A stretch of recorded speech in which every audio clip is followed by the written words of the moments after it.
If you had made an expensive purchase, discovered it would be 3 years late, it was not going to be what you ordered, twice the price quoted, no sign of delivery, you would want an explanation.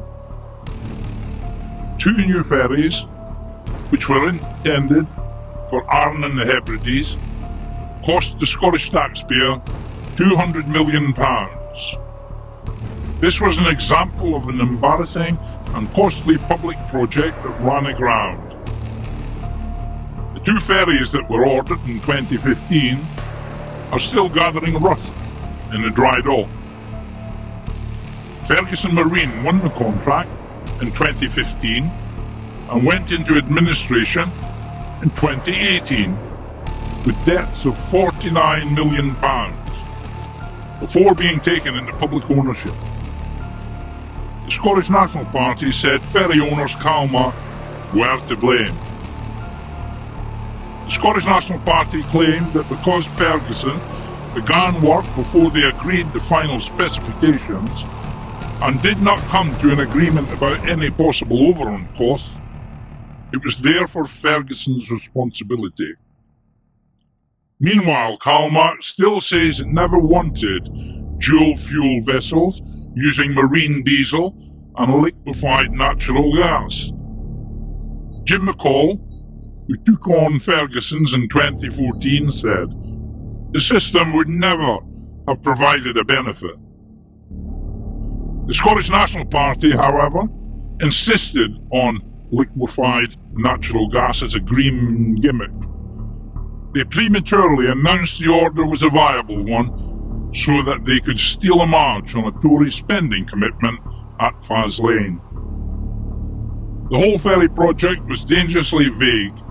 It failed to provide adequate scrutiny of how public money was spent. No one stepped in to prevent matters getting any worse. Disagreements with the builders and of various SNP politicians had made the project unworkable. Alex Salmon in 2014 and Nicola Sturgeon in 2015 failed to make this ferry proposal work, as did the then Finance Minister Derek Mackay and the present Finance Minister Kate Forbes. Many others in the Scottish National Party have also failed to make this ferry project happen. After failures in ScotRail, failed hospital builds in Glasgow, Edinburgh and Aberdeen, it is a dismally familiar complaint. The latest mess ridicules our proud shipbuilding heritage and shows up the basic incompetence of the Holyrood devolved administration. Scottish National Party have been incapable in a host of costly public projects.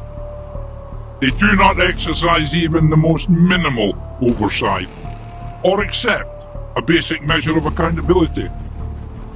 These situations are happening all the time. Because of the failed ferry situation, ORKNEY were forced to organise their own ferries. The latest vessel to link ORKNEY and the Scottish mainland via the Pentland Ferry has arrived in local waters from Vietnam.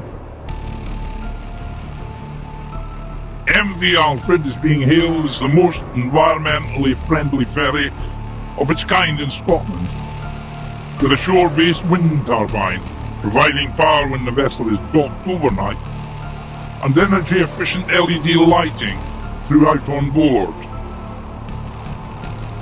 Built in Vietnam, it left Vietnam in August 2019, arrived October 2019.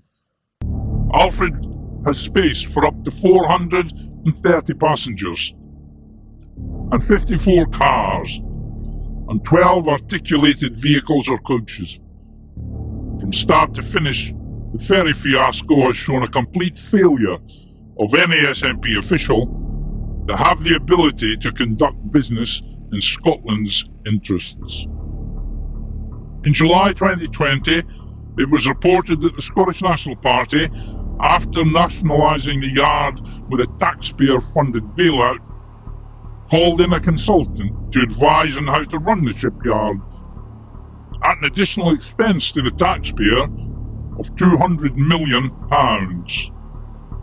In February 2020, 4 members of Ferguson Marine management team had to sign off agreements which included clauses preventing them from criticising SNP ministers.